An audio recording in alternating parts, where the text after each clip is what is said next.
always working around here, folks.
Alright, today we're going to show you a 7, a 2, and a 1 on the Willis bag system.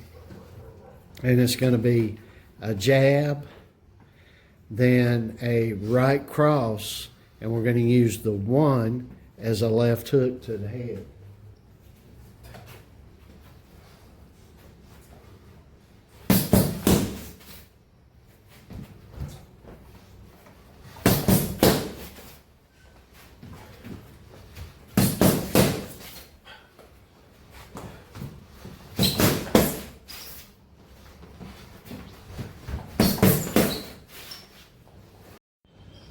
Alright guys, we're going to do a 7, a 2, and a 1 again. But I'm going to try to get Joe to do the 7 more as a reaching type jab. And then the 2, which will be a right cross. And the 1, which will go again with the hook. So we're going to go 7, 2, 1. So I'm just gonna, with like a jab, there you go. Jab, just jab. Okay.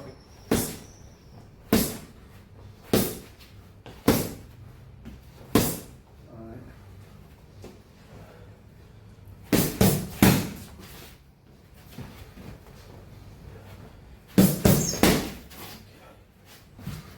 How you doing the jab there? Were you just doing the jab as you started the sequence? Is much stronger, right? And you know we're gonna get up in and you're really, because you're gonna be squared off and you're gonna be shorter, right? Because these guys are gonna be about this tall probably, 6'4", 6'6". You're gonna be down and you're gonna be going and you're gonna come out like this with a foot and you're just gonna sling the body, so it's gonna go in one motion, bam. We ain't working on that right now, but I'm just explaining that to Joe and yourselves.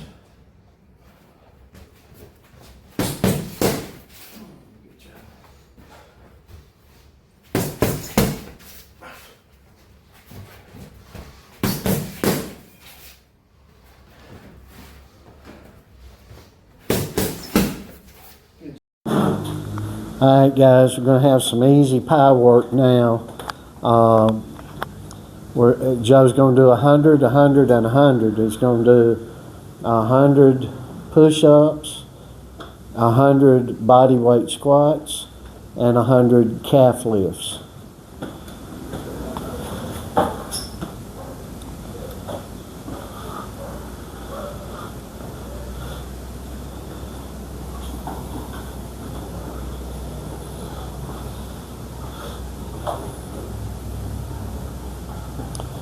Hey Joe, I want you to just do the 100 push-ups, be done with them, then the 100 squats, and be done with them, then the 100 calf lifts and be done with them. Okay.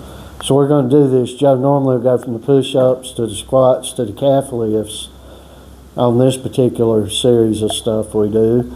I'm going to have him just go through, so he'll get the 100 push-ups a little quicker, but and the squats quicker and the calf lifts quicker, but maybe it'll work him a little differently. Something different to do. Change things up a little bit.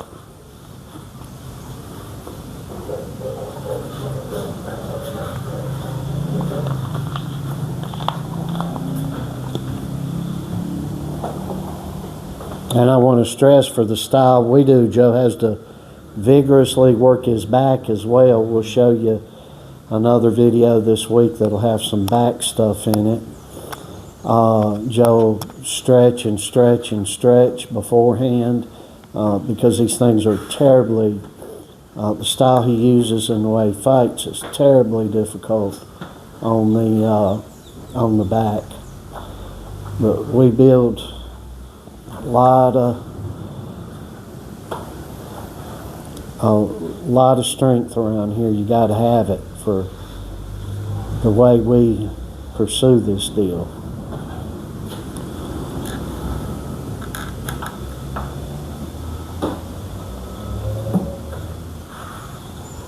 You got 40? 40.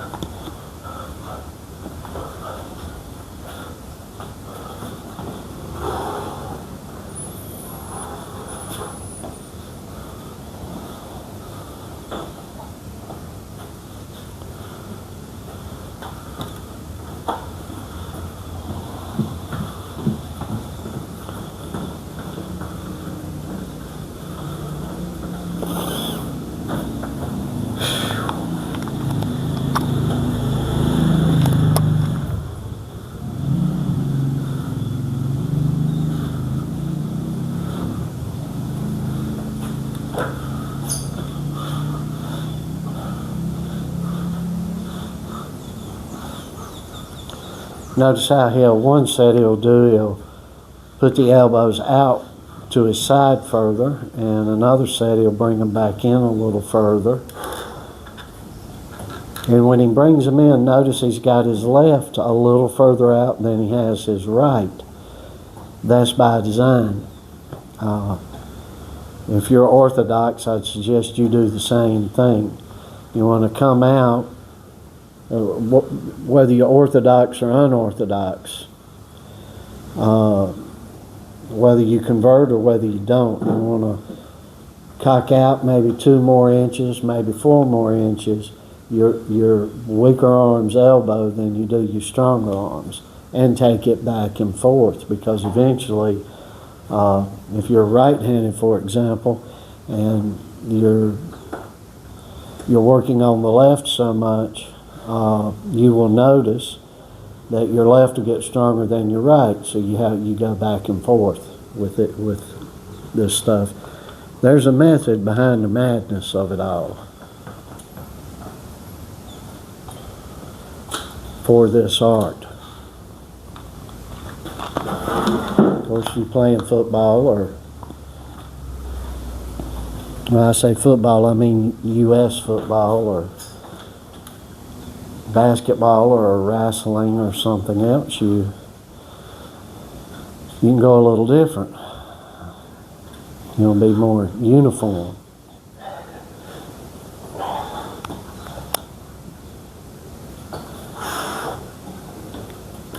I don't think so. I'd be walking up and down the line, and I have done some football coaching, and I'd be walking up and down the line, and I'd have the weak arm cocked out a little bit further. But it's neither here nor there. It's my take on things.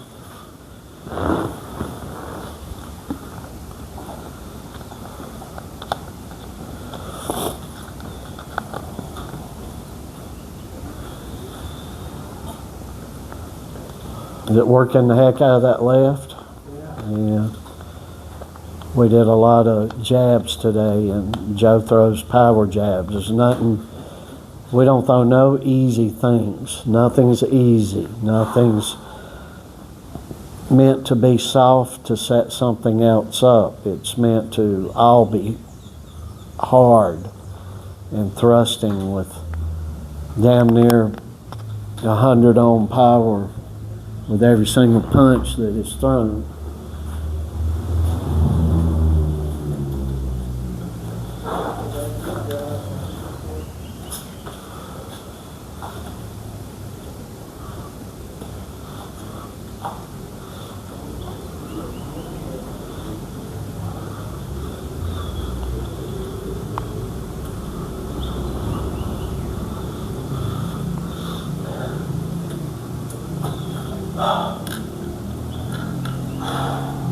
What you got right now? 100. All right, so he'll move on momentarily to the body weight squats, and then he'll move on to the calf lifts.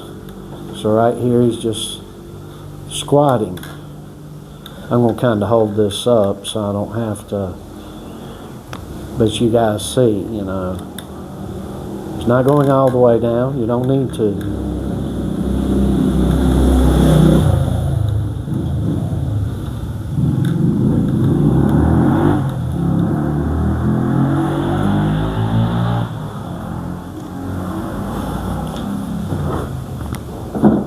Boy, we had tropical rains for about an hour and a half, and that probably rained 6 inches maybe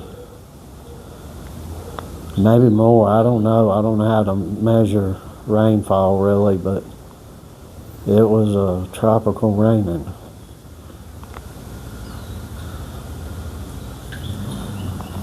And thank goodness it wasn't so early that it would heat up. Usually we'll have these rains and they will be downpours, and then it'll get so hot. It's hot now, but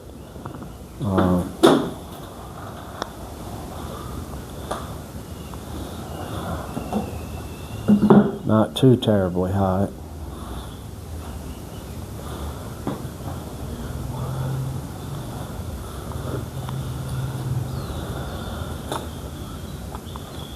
So this is just a little thing here we're doing at the end, and we don't show all of what we do. We do so much more, and we'll cap this off by walking Rocky, the German Shepherd. Maybe you see in the background here, and we'll walk him in the park, and that'll be a good cool down. We don't do rope work as any type of cool down or anything like that. It's just a calm, and I mean calm walk, not a speed walk.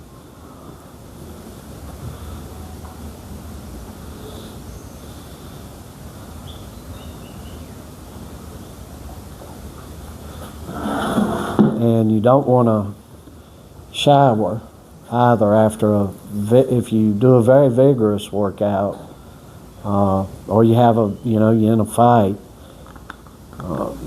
either of those things, you don't really want to shower directly afterwards. I don't know why, but just don't do it, because we never did it. You want to wait an hour, couple hours or whatever. Now if you're just going into the gym and you're doing, you work in the office and you do your normal thing 3 times a week, I wouldn't worry about it. But if you're going to do very vigorous stuff, you don't want to shower immediately thereafter.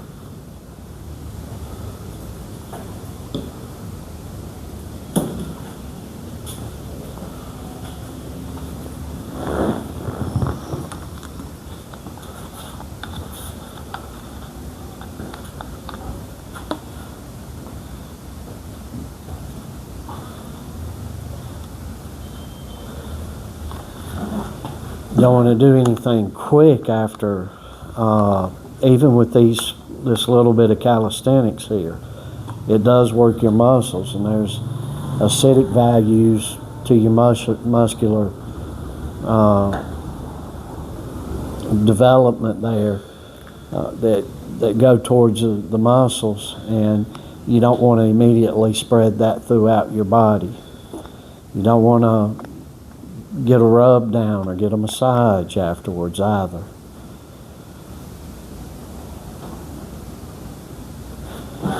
Need some time in there for all that. And if you don't, it throws that acidic pollution, as I term it, throughout your body. And I believe that's what the same thing with the, I wouldn't get in cold water or hot water right after a vigorous workout.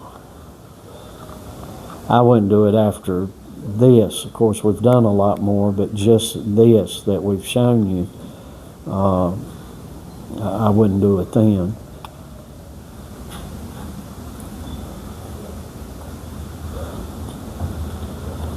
You got to use every available mechanism,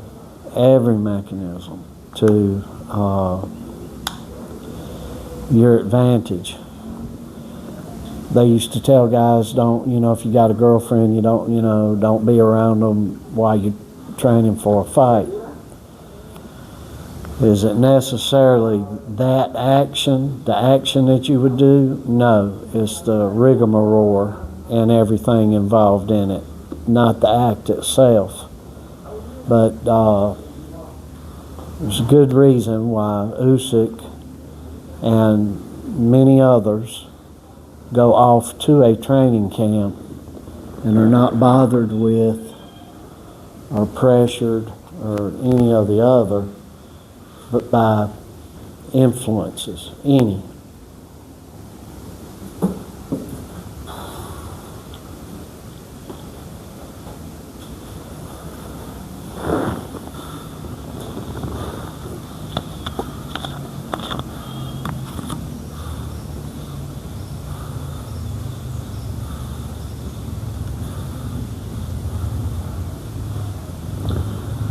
Now he's just doing a standard body weight calf lifts.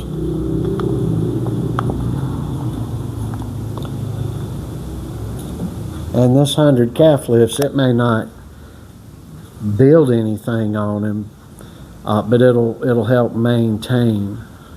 And that's for the being on your toes, and if you up and down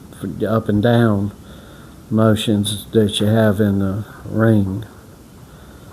We're not really trying to build huge calf muscles here, because you build the huge muscularity and it's going to zap your oxygen and other forms of energy. The muscles are going to seize up more soon.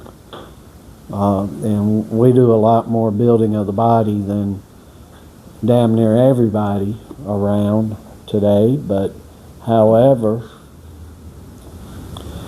we try to do things in a constructive way that it's not oxygen and energy zapping.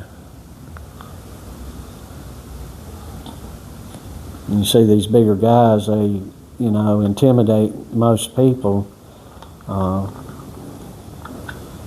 I got a lot of stories about that, but I'm not going to go into right now. But these big muscle head guys are zero intimidating to me, and they are zero intimidating to Joe. He sees a great big muscle-bound guy, tattoos all up his ass, and it's nothing to him. He's like, well, I'm going to clean this guy's clock, and he does, and he will.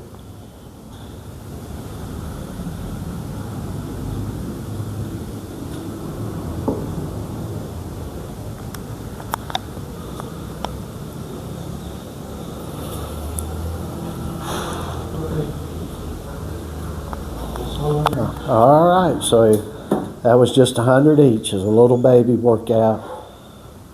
Joe can do it after everything he's just done and do this as a polishing up at the end type of deal. You can do it. You can do it as a workout. So Much love to you guys. Christ is King, Lord, and Savior up in here with us. We hope He is up in where you are. And we will see you tomorrow with something else.